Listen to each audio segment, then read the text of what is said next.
The impression the game you get out with what you put into. It's like a walk of life. If you're good enough, go out and get it, no more about it.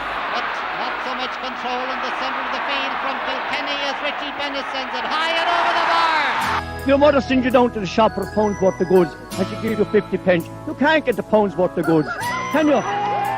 Just about kept in. Oh, well done, Shawnee Buckley. To do that to Tomas O'Shea, he deserves to score from here. One of the highlights of the Sunday game. Limerick went out there from the word go today. No more about it. They made all the running, that was it. Put the ball over the bar and the back of it, and that's it. No ifs, no buts. Is there much time left? We have a couple of injuries. Here comes Kieran Carey. Carey leading the charge of the right brigade. 45 metres out. He's a chance to score. He's put it high. He's put it over. There's no sympathy in this game for anybody. Good evening, and you're very welcome to another episode of Treaty Talk. Tom Clancy here alongside Matt O'Callaghan as ever to discuss all the ups and downs in Limerick GA this past week. Matt, we will start with the review of overall a disappointing weekend for Limerick club sides in hurling. I say that in the fact that two of the three hurling sides exited the Munster Championship at their first hurdle. Three sides on the road. One of them comes away with a win, that being Feenagh Kilmeedy. But I suppose when you're looking up at the grades, we'll start with senior. The Piercing just outfoxed and outsmarted maybe by what is, we can agree, probably a formidable Ballygunner team. Yeah, I agree that it is a formidable Ballygunner team. I think there's no question about that, and any vestige of doubt that was about that, I think, was removed ruthlessly last Sunday. But having said that, I'm convinced that the Piercing never got going, Tom, as we know that they can, because like you know the match statistics are most, you know, they're not what you'd expect from the Piercing. Like I would say a final tally of 1-9, only 1-2 from play, 3 scorers. That is not the Piercing that we know, Tom. You know, it's far below it. Now, unlike last year, when they were in the ascendancy in the first half, and Ballygunner had to pull out all the stops in the second half, this time it was Ballygunner like who really took it up right from the start, and they were playing into the breeze, and like they still led at half time. Having played against the breeze 7 points to 6, I think, and you'd have to say in the second half that, except for the last 5 minutes, that the Piercing really didn't come to the party. They were dominated and by in most areas of the field by Ballygunner, who were patient and incrementally built up what was a formidable lead, but. Towards the end there, when Ronan Lynch got 2 points, one after another, at the time it looked a bit harmless, but when Adrian Breen got the goal, it was a different story. And Dahi Dempsey was unlucky not to have got a second one. He sometimes got it through a forest of players, but Stephen O'Keefe was alive to it and saved it. Like, it would have been the most dramatic of comebacks, but I suppose it would be a comeback that wouldn't have been deserved, given the previous 55 odd minutes, because Ballygunner appeared to have done most of the hurling, especially from half time up to that point, where they were really dominant. And because by the time that Ronan Lynch got the 2 points, one after another from frees, I think they were in about the 56th and 57th minutes. The Piercing had only a point from a free from Ronan Lynch in all that time. Like, it is so unlike the Piercing, you know, that I thought on the day the Piercing were very disappointing.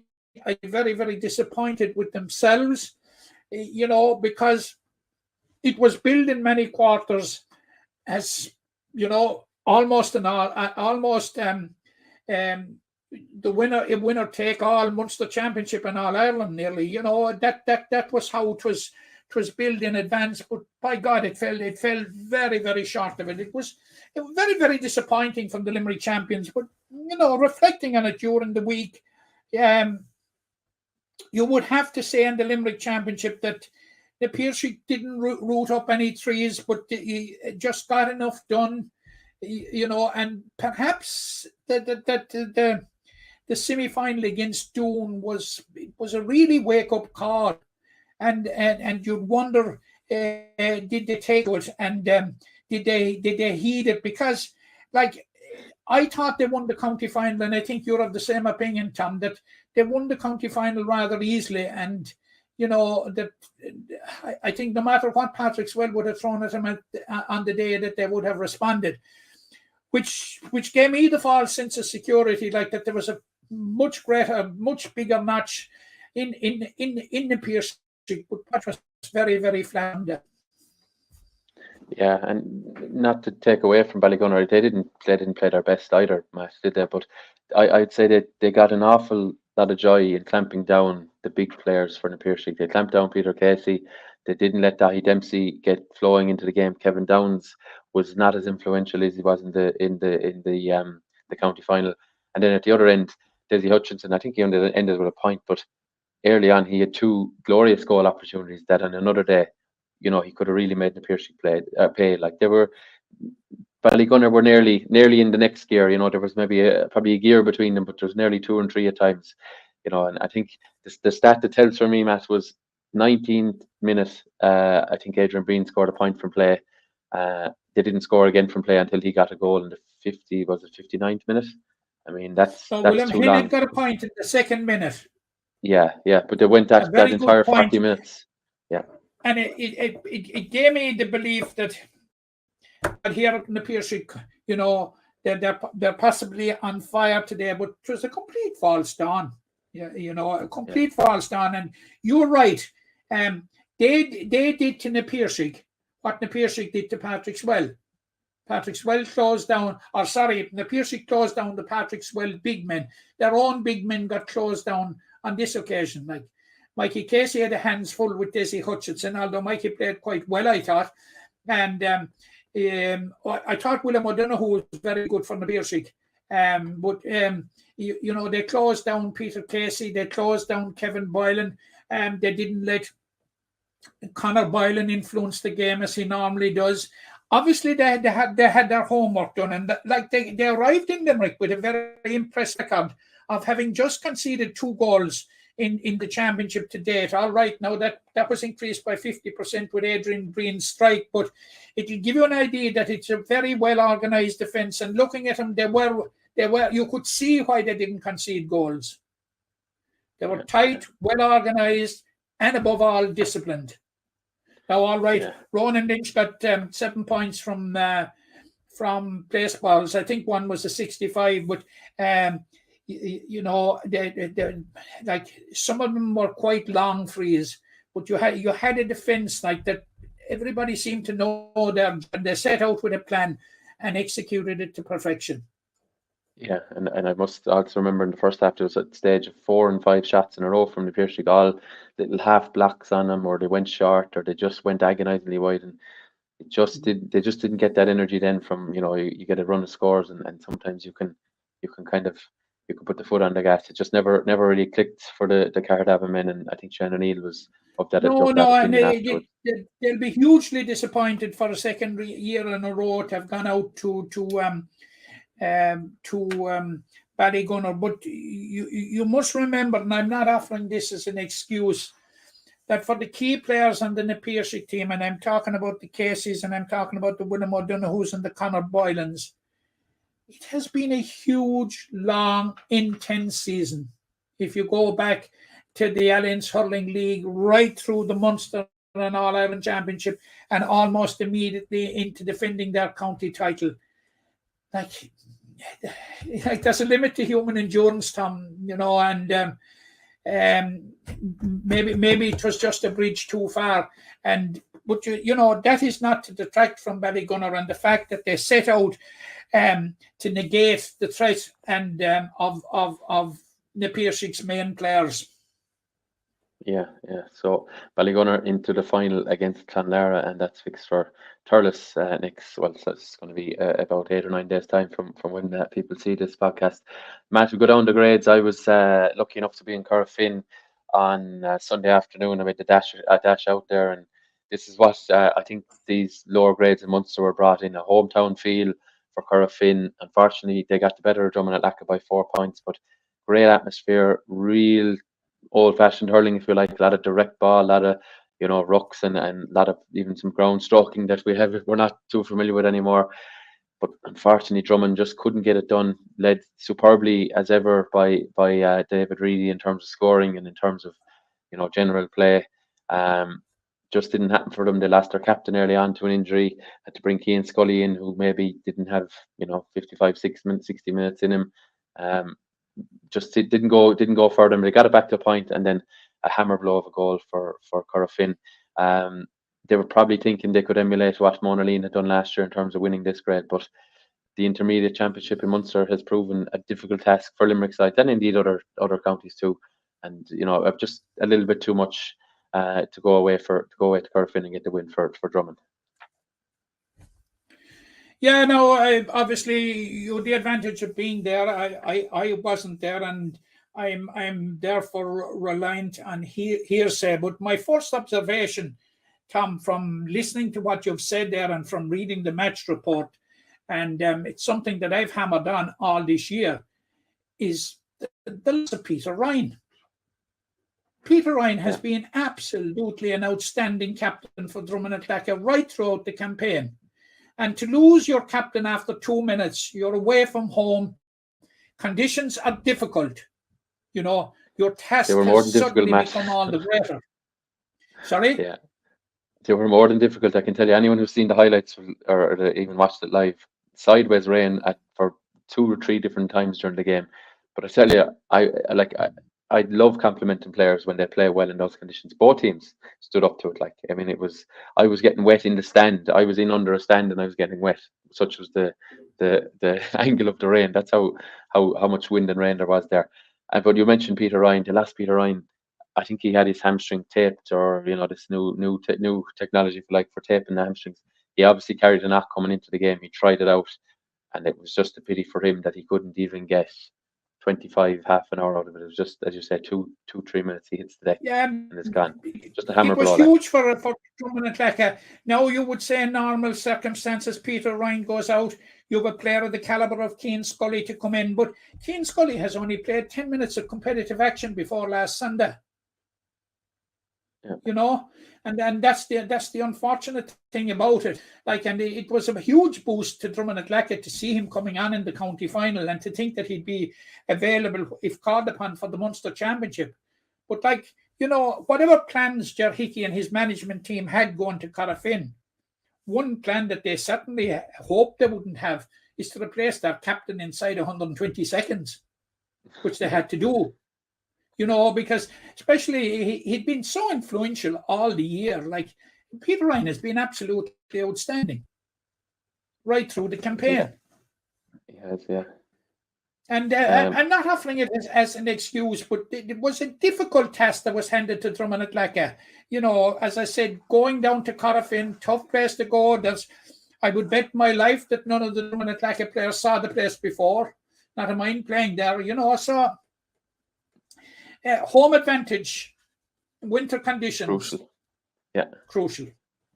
Absolutely, yeah. And just to compliment some of the players, I think young Daniel Scully stepped up. He got 2 fine points for his side. I think Jack Fitzgibbon chipped in as well. They didn't go hiding. It just didn't click for them the way maybe it did in the county final. David Breen, he was extremely well marshalled. I think the full back for Corofin, his name here, Killian O'Connor, very, very tenacious, tight defender, and just that that extra second or two that he would have got at times in other games during the year, he just couldn't get it on this day. And small margins, Matt, 4 points might seem like it looked comfortable for Corofin, but I can tell you they were far from comfortable. And Drummond, look, they'll rue this one, they'll rue the last, but I think they certainly will. They certainly will, and it's a competition that they had a very good relationship with, in that in previous incursions into the competition, that they reached the final on 2 occasions in the noughties, so.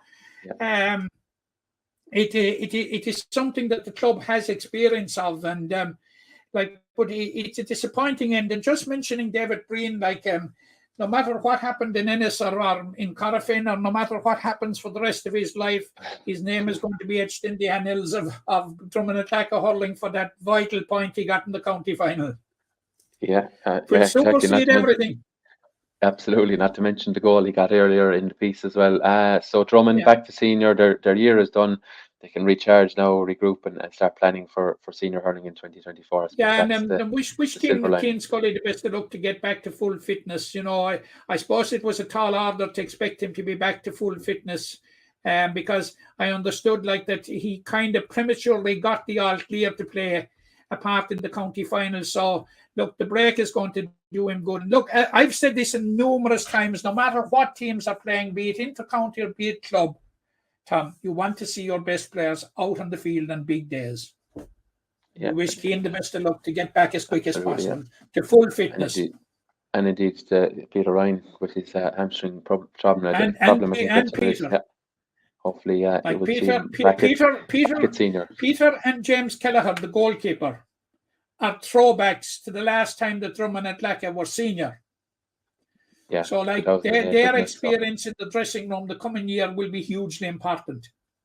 Absolutely, yeah. So they'll build towards that, and looking forward, I'm sure, already for them to maybe late July, early August, or whenever it falls next year for round 1 of the Group 2 in the Senior Hurling Championship. Matt, a day previous on Saturday, we had Feenagh Kilmeedy playing the banner. It's a rare occasion maybe in this competition that two teams who are not county champions meet, but we had that pairing, the banner of Ennis. It's the smaller of the clubs in Ennis, obviously with Éire Óg, but the banner a more recently formed club. They previously had lost to St. Kieran's at the same stage 12 months ago, and Feenagh kept the West awake again. They in a very tight game pulled away and won by 4 points. Some superb scores to win that one. I was able to catch some of the clips there online as well. Great for Feenagh after losing 2 county finals. We spoke about it last week. Could they lift themselves? And I can tell you, they lifted themselves and they lowered the banner. Simple as that.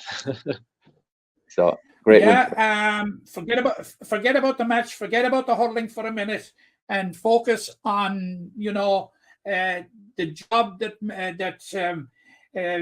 Tony Long, Mark Keane, and Neil Evan and those that are involved, or Willem Irvin that are involved with the management team, the job they had done in lifting the lads. You can just imagine you lose the hurling final on penalties, and then you go on and you lose the final, and suddenly your world has collapsed around you.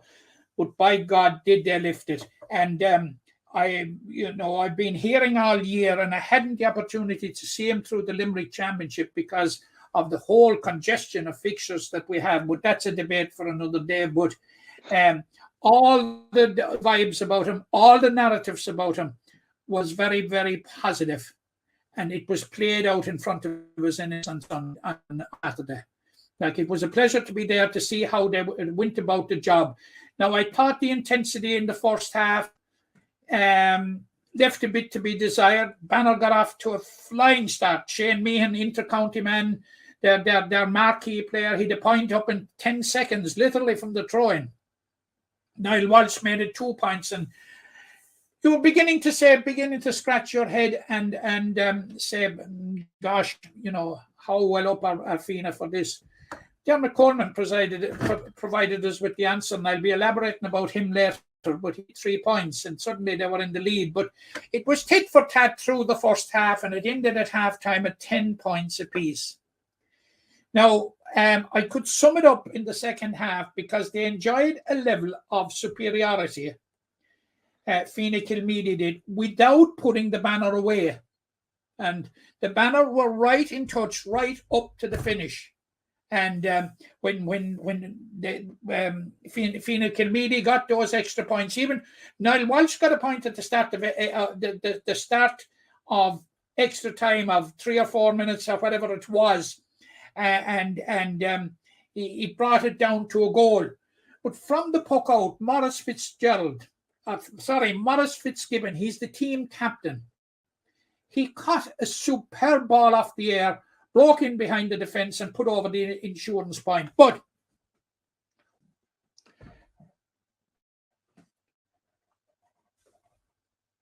Tom, what about Dermot Coleman? This guy is the nearest thing to a scoring machine that I've seen. 13 points out of 20, absolutely incredible. Some great scores from play as well, unerring from place balls, and what an important part of the team he is. He absolutely fantastic game on Saturday. Yeah. And speaking with Mark Keane after, he just enlightened us that there's nothing more than what he has been doing all year that has brought Dermot Coleman so far. So has brought Feenagh Kilmeedy so far. So hats off there to Dermot Coleman, and absolutely excellent performance. Yeah, they moved to a final now, Matt, and look, the history books will show Cork sides have dominated this grade. They're playing St. Catherine's, isn't it, of Cork in Mallow on Sunday week. That's the first Sunday in December. Or Saturday week, Sunday, actually. Saturday, yeah. That's the first Saturday in December. But the history books will show, I'm just looking at it here, Ballygiblin have won the last two. Russell Rovers of Cork, Clodove. So you go back to 2017 before anyone else outside of Cork has won this grade in Munster. And for Limerick, you have to go back as far as 2009 and the great Blackrock team. It'll be a tall order for them to defeat the Cork champions. But that said, they've obviously been building quite well. The Cork champions for mine in the final. Yes, so it can be done. It can be done, yeah. So look,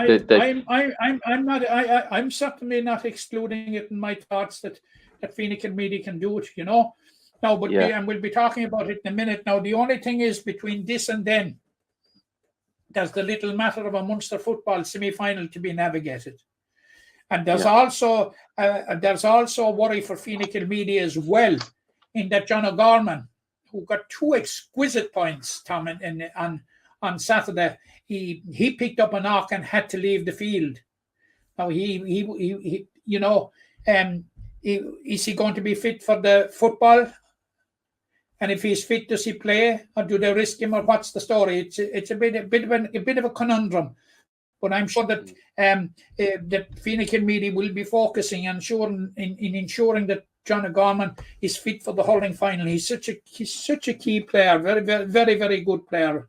As I said, he got two exquisite points, and very, very experienced player, and that's what you want to be taking into big days. People with loads of experience, and John O'Gorman certainly has that. Played in a county football final with Drumcolor Broadford in 2016. Yeah, so loads of experience. That will give you a sense of the level of big game experience that he has.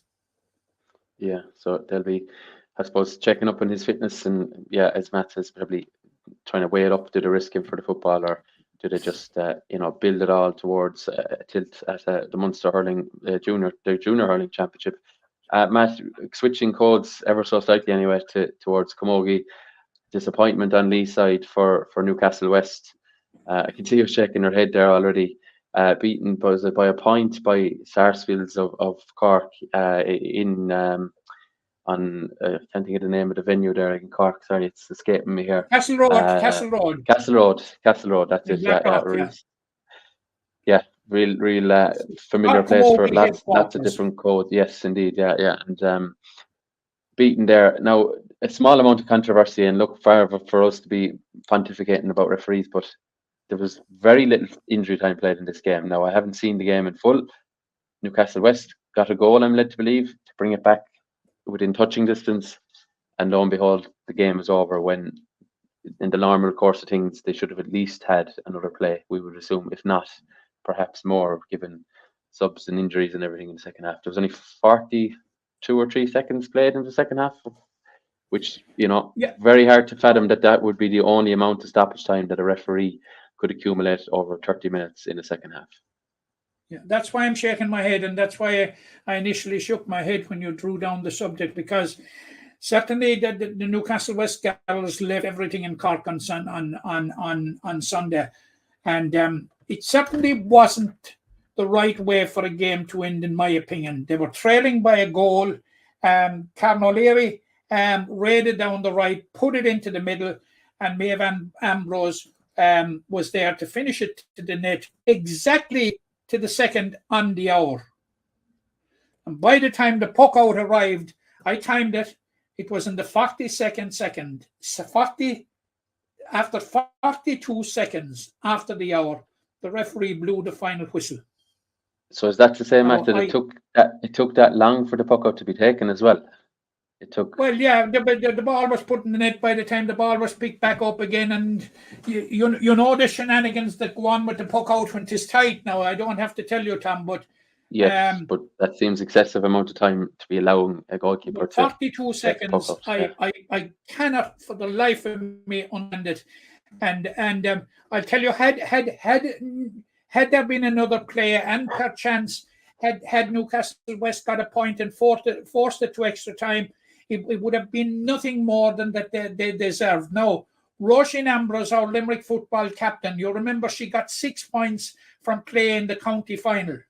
Roisin went in with a hamstring injury, and she was clearly impeded in it, and she got a point, but she was really, really, really very far from herself. There was no doubt the injury impeded her, and she came off with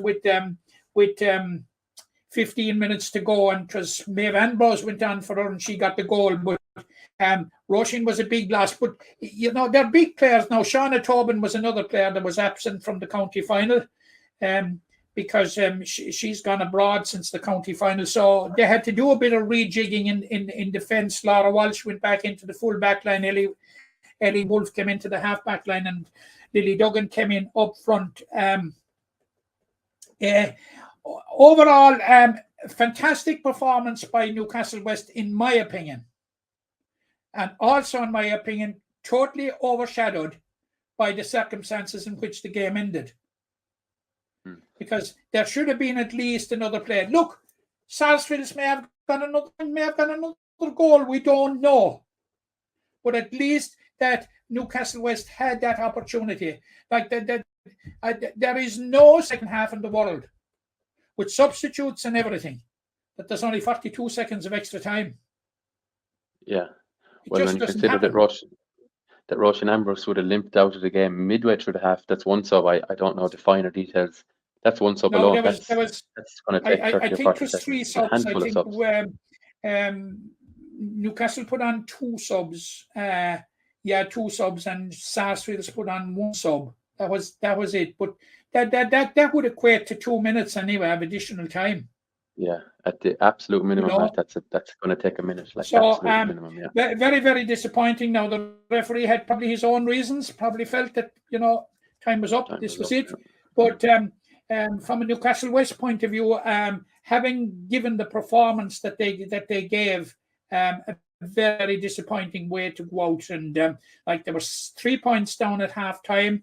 Cameron O'Leary got a goal after half time.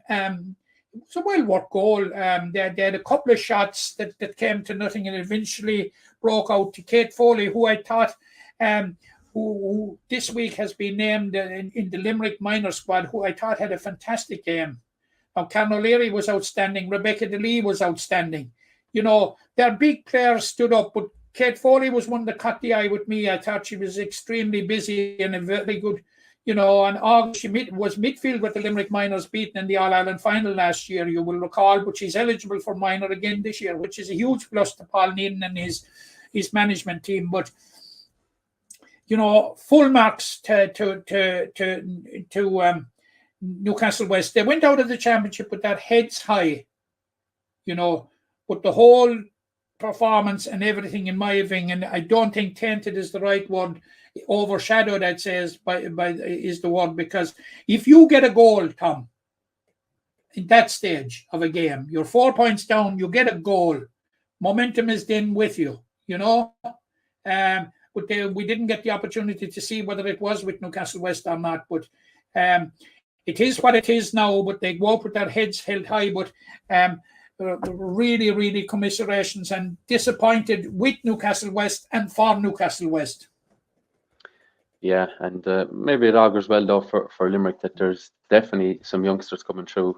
that that maybe we won't hang our hats on them, but we'll be certainly looking forward to seeing them in the green of Limerick in years to come. And of course, the older players continuing to churn out great performances.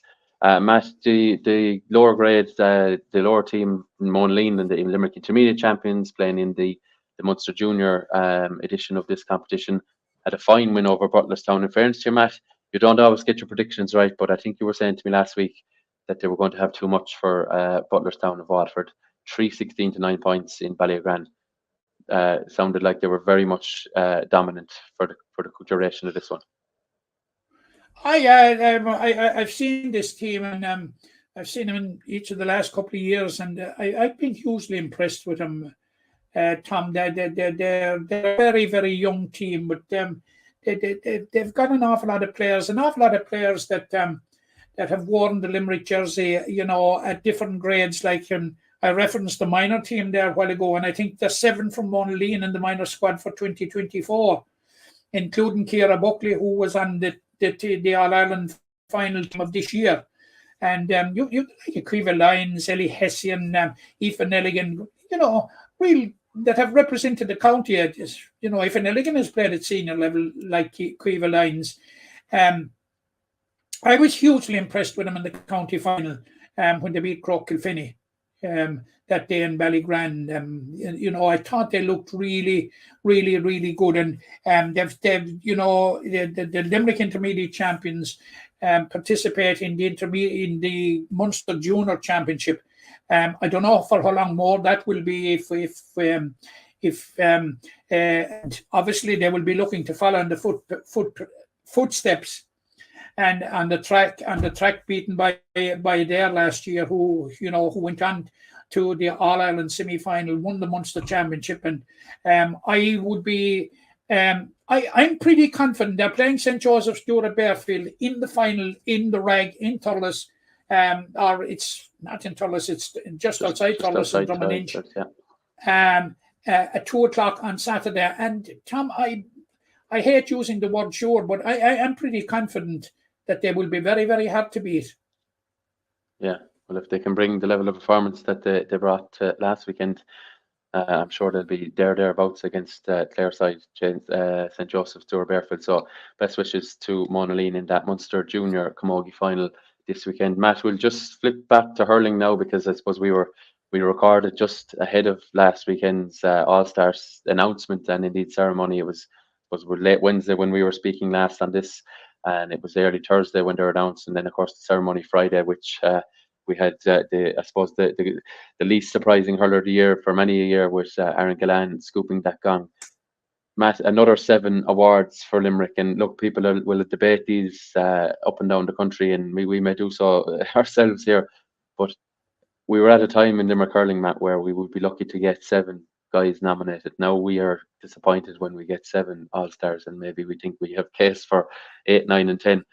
It's just a superb reflection on Limerick hurling that's where we are now, and obviously we've the hurler of the year again for the 4th season in a row, which has never been done before. Limerick are the first county to do that. So if you're looking at it positively, it's more recognition for this great team. Yeah, Tom, I agonized quite a bit during the week in anticipation of your question about the All-Stars as to whether I would get involved in the debate or not, because I think my views on the All-Stars are pretty well known, and like my negative view on the All-Stars, if anything, has been reinforced this year. You take a broad statistic, and I think I pointed this statistic to you off air before we came on. Limerick won the National Hurling League, the Alliance Hurling League final, pulling up against Kilkenny. They won the All-Ireland final against Kilkenny by 9 points. That, to me, spells that there's a gap, not only a gap, but a chasm between Limerick and Kilkenny. Limerick get 7 All-Stars, Kilkenny get 5, including 1, 2, and 3. I just don't get the rationale of it. I don't get the rationale of Owen Murphy getting in ahead of Nicky Quaid, I do not get the rationale of Barry Nash being omitted. Do not get the rationale of Peter Casey, man of the match, the All-Ireland final, not being included. So you can see where my skepticism is growing about the whole system of the All-Stars. And I think for a team that has just completed 4 in a row, it has only been done twice before in history. 7 All-Stars is a paltry return. Is there a case, Matt, to be made for? That's what I have to say on the All-Stars.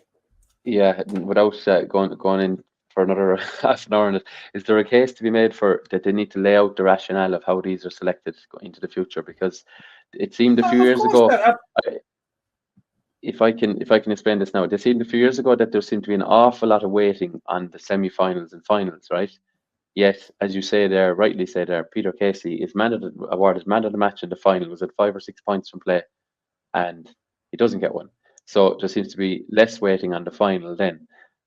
And then before, of course, there used to be waiting on the league. That now seems to have been completely dismissed. Now, maybe that's more a historic thing that the league obviously carried a bit more weight as it was anyway, but that seems to have gone out the window.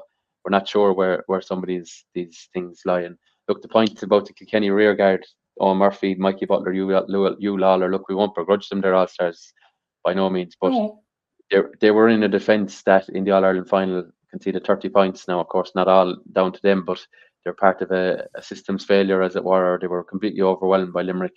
They also conceded 4 goals, I think, against Wexford. They also conceded 4 goals against Antrim. They conceded a couple of goals in the Leinster final. You know, it's not like they were a watertight unit all year. It's safe to say, yes, they didn't concede any goals in the All-Ireland final, but they didn't have to. Limerick, you know, cut them down from many, many different angles, including Peter Casey, who was, you know, in that Limerick inside forward line for much of that contest. So it's kind of, you know, you can pick holes in everywhere, but it probably needs to be laid down that what weighting they're putting on the league, if any, what weighting they're putting on the Munster Championship, if any, or the provincials, if anything, and then are the semis and finals counted doubly or at all? How are they looking at it? You know, it would be nice if we knew. I agree with you totally. The rationale behind the decisions need to be laid bare in the interest of transparency. Because negative debate now, and you must remember that debate for the most part on the All-Stars has been negative. Now, some of that is born out of parochialism. Yes. You know? Yeah. But if you look at it in the cold light of day, Tom, disregarding county loyalties and county affiliations, you know, there are questions to be answered. Now, I see a list of the people that have been tasked with selecting the All-Stars in hurling and in football. But we need to know the rationale behind the decisions. Certainly do. Yeah. Like Limerick got 12 All-Stars in 2021. They should have got 15. Yeah. I suppose after their performance in the All-Ireland final. I have an awful feeling there was probably potential behind the scenes there, that there was maybe we can't be giving any county, you know, the best part of the whole team. You know, 12 was probably viewed as too many outside of Limerick. Look, I suppose that's a lot of people felt that Limerick were so good that season against everyone and in every game that they had case for all 15, of course. But well, you know, maybe the system is broken in some ways. It was an opportunity for those people to recognise greatness, and they passed on it. Yeah. Well, there was one man who was, I think, nailed on from a long way out for his award, indeed All-Star, and earlier there, it's Aaron Gillan, Patrick Swell. Matt, it's first of all, as I said at the start there about talking about All-Stars, it seems bizarre that we've come so far in Limerick hurling that we're picking up so many All-Stars, and maybe, you know, we thought we'd get more or whatever. But 3 All-Stars from the one club, from 3 different players in a row. I mean, like, that sentence just seems to go on forever. 3 All-Stars, 3 different players, 3 different lines of the field, whatever way you look at it, 3 different guys. It's crazy. Obviously, that's namely Cian Lynch in 2021, Dermot Burns 2022, and now Aaron Gillan 2023. It's, in fairness, we must tip our hats to those and Patrick Swell, and of course to the 3 lads, and indeed Aaron this year for their successes. It's phenomenal. It's absolutely phenomenal, but you're talking about three special players. And we've said it time out of mind. Whenever we reference Patrick Swell, we're talking about them being dubbed the big three, and that is for a reason. And certainly they have been the most worthy hurlers of the year, that you could imagine. And like you said at the very outset, the best kept secret, I suppose, or the worst kept secret all year since the championship ended was that Aaron Gillane was going to be hurler of the year. Like, there wasn't a question on earth. Heartiest congratulations to Aaron and to his family and everybody connected with him, and to Patrick Swell. But there wasn't a question on earth about it, Tom. Yeah. Aaron Gillane during 2023 he was unplayable, basically. He was simply magnificent, and some of the scores that he got and some of the things that he did, they were really, really off the charts. He put on the performance that only very special players can do, and he is an absolute worthy recipient of Player of the Year. No question about it. An absolutely fantastic year by Aaron Gillane, and is suitably rewarded with the Hurler of the Year. I think there's no apologies to anybody for it. No, definitely not. I think a goal in the Munster final, 2 goals in the All-Ireland semi-final, and then he contributed as well in the final. No goal on that occasion, but certainly didn't have a bad performance. And this is a man who, I suppose, belatedly joined the panel in the year. Just out of it for a start, but didn't hit the ground running when he came in late in the National League, and continued it right through. So congratulations to Aaron, and indeed the seven Limerick All-Stars. Absolutely, congratulations to the lads, and absolutely, it doesn't happen very often, but we should note it. It's seldom enough that you see brothers being named on the one team. Yeah. So congratulations to the Morrissey brothers. Yeah, absolutely, and I don't think we could rule out them getting another 2 in the same year again in the near future. So we'll watch that one and see. So that's the 2023 All-Stars. So coming back to Shannon's side, Matt, we'll switch codes now, firmly switching codes this time. We'll move on from the Tom. We'll move on from the All-Stars. Yeah, absolutely. The football weekend coming. It's provincial action. 2 games down for decision. Unfortunately, of course, Newcastle West bowed out a couple of weeks ago, so it's down to the teams beneath them in the terms of intermediate and junior. Mungret St. Paul's will face Rowan Moore of Waterford on Sunday. That's has a 1:30 throw-in. That is on Munster GATV. Matt, the county final in some ways is hard to gauge where Mungret St. Paul's are at in relation to maybe their peak because of the conditions and all that. But I have a feeling they'll be very confident going down to Waterford with the panel they have. They're juniors now that they can use whichever ones they want. They can dip down to them if they need. They can, flex their muscle, as it were. They have a fair chance, Matt, I think, here of getting a victory on shoreside. Yeah, where are they at? You're wondering. I can tell you, in a good place. That's where they're at, because like they were, the conditions militated against the type of play that they were doing through the championship in the county final, but they still adapted to it and got over the game and won it rather comfortably. And were it not for 2 great saves at the end, like by the Drumculloher goalkeeper, the margin would have been much greater. I would be pretty confident that Mungret St. Paul's, if they bring their county championship form with them to Walsh Park on Sunday, that they are capable of winning. You mentioned their junior team there, and they go in a very, very strong position in that, and that they're heading into senior championship next year. And in many ways, this may be a kind of a pre-audition for senior football and how they will match up with senior football. But fellas on the intermediate panel in Mungret have to look over their shoulders, because there's an extraordinary good junior A team coming up behind them that won the county championship. And there are some players on that team that I wondered when I saw them playing in county final, why they weren't playing at a higher level. And the answer is because Mungret have players that are of a higher level. That's the answer. And I think that they're in a strong position. Now, Rowan Moore have a bit of experience and a bit of history in this competition. This is the second year in a row that they're in the competition. They were beaten by Napirshick in the first round or in the quarterfinal last year. But there was a revamp of the championships in Waterford this year, and there was the introduction of a Premier Intermediate Football Championship.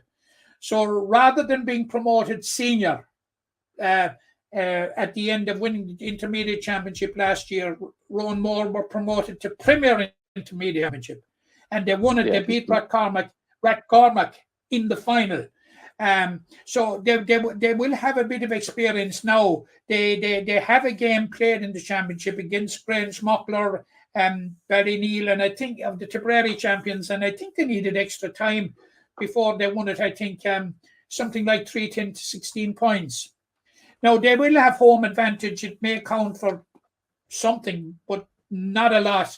But Tom, I'd be more than hopeful that when we'll be talking next week, we'll be looking forward to Mungret St. Paul's, looking forward to a provincial final against either Kilnamatra or Milltown Castlemaine. Yeah, I just see that it was indeed a 3-10 to 16-point victory. They got Rowan Moore to this stage, and Mungret St. Paul's will, as we say, face them on Sunday in Walsh Park. So maybe the Walsh Park is a superb surface, as we know, and maybe that will suit Mungret. They're very, very equal side, and might suit them even better. You can talk about the advantage of the game, and talking to Pat Ranahan, who's the Mungret St. Paul's coach immediately after their beating Drumculloch Broadford, and he saw the break of 3 weeks as an advantage. Clear up knocks, and I'd say work on a few things that they had seen in the county final that mightn't be up to cue. So I fancy Mungret, I have to say, to get through. Yeah, and they'll be hoping to book a final place, which is to be held the 9th or 10th of December. Matt, we go down a grade, and it's our friends in Feenagh again. Not once but twice, of course, beaten in county finals, but they go on to represent Limerick in those respective competitions at provincial level. They face Kilmurry of Cork this on Saturday afternoon. I'll be on the microphone there myself for Munster GATV. It has a 1:30 throw in Clowdove, which is just as you head towards West Cork. Matt, they'll be up against it, I'm sure, against a side, and then there's another side that have experience at this level. We mentioned Rowan Moore's experience, and Kilmurry, I think, were they beaten? They were beaten in last year's Munster Junior Football Final, so they'll have a fair bit of experience at this level. But maybe there's a pep in Feenagh step now after winning the hurling last weekend. Yeah, they'll certainly get a boost from the hurling, but they're in a bit of a dilemma, Tom, and they're in a dilemma because of the amount of a crossover of dual players, in other words. And I already mentioned in the context of reviewing the hurling game that they lost that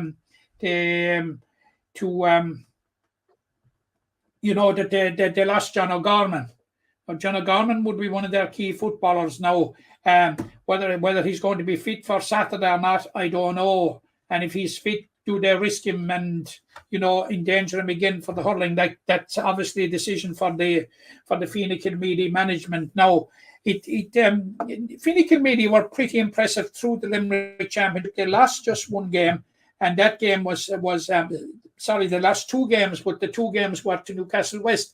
They lost in the group stage round 5, and then they lost in the county final, and they've made huge progress. Like, it was in 2013 that they won the Junior B Football Championship in Limerick. Didn't get on very well in Junior A in 2014. Didn't lapse for 3 or 4 years. Reformed and came in and won the Junior A, and now we're on the threshold of winning the Premier Championship. So they're making very, very good progress. But it's a huge task. We're into the depths of winter now, and you're asking an awful lot of dual players to go Saturday. So Look, call a spade a spade. There's no sugarcoating it. It's going to be difficult for Feenagh Kilmeedy. Yeah. And I just wonder. Obviously, I hope. But I think they will have to find a very special performance if they're to get through to a second final, because these guys from Kilmurray, as you said, have that bit of experience, plus the fact that they had a game in the championship already, in which they had a big win over Tipperary champions Sean Tracy's. So that will give them a feel for it for this year at intermediate level, or at But I'm sorry, at junior level. I think it's going to be difficult, Tom, for Feenagh Kilmeedy. Yeah, absolutely. It's very hard to disagree with that. And Kilmurray beaten in last year's decider by Fossa, so they had the Clifford's to deal with on that occasion. They're trying to go obviously one better this time around, but Feenagh will stand in their way Saturday. And look, it's a novel day out for the club, Munster Club Championship action. So I'm sure they'll enjoy it nonetheless, and they obviously have the safety net of a hurling decider to look forward to. So maybe there's a bit of freeness to them and give it a crack. As I said, those two games, one on Saturday, one on Sunday on Munster GA TV, 1:30 on each afternoon. So if you can't make it, you could definitely tune in and enjoy those games. Matt, before we kind of touch off here, there's a couple of announcements anyway.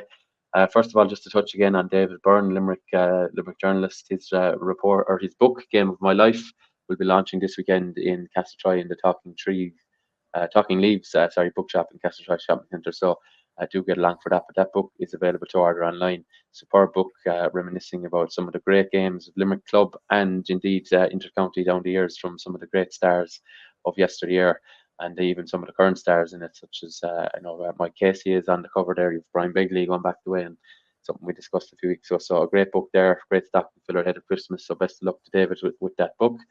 And Matt, you were guest of honour, MC, whatever it was. You were out with the Masters last weekend in the Woodlands House Hotel. They were celebrating their Spirit Cup success in their maiden season in the Masters Football Championship, and by all accounts, a very enjoyable evening in the Woodlands. Yeah, very enjoyable evening. I don't know about guest of honour, but a very, very, very enjoyable evening. All the players were there except three. John Pat Sheridan, of chairperson of the National Gaelic Masters, was the guest of honour, and along with him was Sean Horgan of the National Gaelic Masters, Sean Horgan from Cork. All the lads were there except three that were unavoidably absent, and it was a very, very pleasant evening. John Pat Sheridan gave a very nice address, as did Joe Mulcahy, who's the chairperson of Limerick Gaelic Masters, and who was one of the driving forces and spearheading this, along with Liam Mulcahy, Damien Mullally, Marty Stokes were sort of the men behind the venture. But it was a lovely evening. They were presented with their medals. Maurice O'Connor Maurice O'Connor, who was an excellent captain throughout, made presentations to the backroom team, etc. So it was a lovely evening. And of course, one of the big cheers of the evening was when Kieran Kelly stood up to collect an All-Ireland football medal. The popularity of Kieran cannot be underestimated when you come to Shannonside, but it was a bit surreal seeing him coming up for a football medal, but that's what it was. He had won his All-Ireland Masters football medal. So congratulations to everybody. It was a phenomenal success. The whole venture in 2023 was a phenomenal success, because this time it was only an embryo, this time 12 months. But it grew, and it grew very fast. And you had the right men behind the scenes. You had Joe Mulcahy pushing it. You had Liam Mulcahy ensuring that the publicity got out there. Then Anthony McCarthy came in and assembled a squad. And by God, did they prepare diligently. But it has to be said that he assembled a group of players, Tom, that were single-minded and were all on the one hymn sheet from the start. And there was a camaraderie between them that was simply phenomenal. And it was born out there the other night. So fantastic night in the Woodlands. Fantastic meal as usual, as goes without saying in the Woodlands. And, a great night overall, and a fitting into what was, a dream odyssey. Now, we've had success in the Masters in the past in hurling, and I understand that there is a strong possibility that we have a hurling Masters next year. And so you never know, we might be celebrating a double. But That's it, we hadn't won an All-Ireland in football since 1896, Tom. You weren't around that day, I'd say, but... no, nor you, Matt. Come on now. No. I've been around a good while, but not quite that long. But look, it was a fantastic night, yeah. Yeah, definitely. And congratulations to all the lads. Yeah, definitely. And it's a reminder set in my phone for 10 years' time when I'm become eligible to see can I get on the trials there, and hopefully they'll be challenging for more honours as the years go on, and hopefully we do see the revival of the hurling. I tell you, there'll probably be a queue now for the football as well from fellas who probably didn't hear about it in the winter, this time last year, and maybe who missed out on for whatever reason. They want to get involved because there's one thing it sounds like great fun, and whatever about winning and all that. It is, and you have some of the lads that are still playing with their clubs, like Maurice O'Connor is still turning out with Mount Collins. Carol O'Regan is still turning out with Comogue Rovers. I think maybe one of the lads, John O'Connell or Dennis O'Connor, may still be turning out with Nacan. Ronan McGee, who's a native of Antrim, is turning out with Hospital Herberstown. So, some of these lads are very, very, very fit now, in fairness. Yeah, absolutely. And, so don't look to qualify to be over 40 if you can judge by appearances. it'll come in time, I suppose. Very good. So congrats to the lads there. That's it, yeah. Okay, that's all we have time for on Treaty Talk. We thanks once again to Matt for his contributions, and indeed to Noels Menswear for their continued support of GA coverage on Sporting Limerick. We'll catch you again very soon. The impression again we get out with what you put into. It's like a walk of life. If you're good enough, go out and get it, no more about it. Not so much control in the centre of the field from Kilkenny as Richie Bennett sends it high and over the bar. Your mother sends you down to the shop for a pound's worth of goods and she gives you 50 pence. You can't get the pound's worth of goods, can you? Just about kept in. Oh, well done, Shawnee Buckley. To do that to Tomas O'Shea, he deserves to score from here. One of the highlights of the Sunday game. Limerick went out there from the word go today. No more about it. They made all the run, that was it. Put the ball over the bar and the back of it, and that's it. No ifs, no buts. Is there much time left? We have a couple of injuries. Here comes Kieran Carey. Carey leading the charge of the right brigade. 45 metres out. He's a chance to score. He's put it high. He's put it over. There's no sympathy in this game for anybody.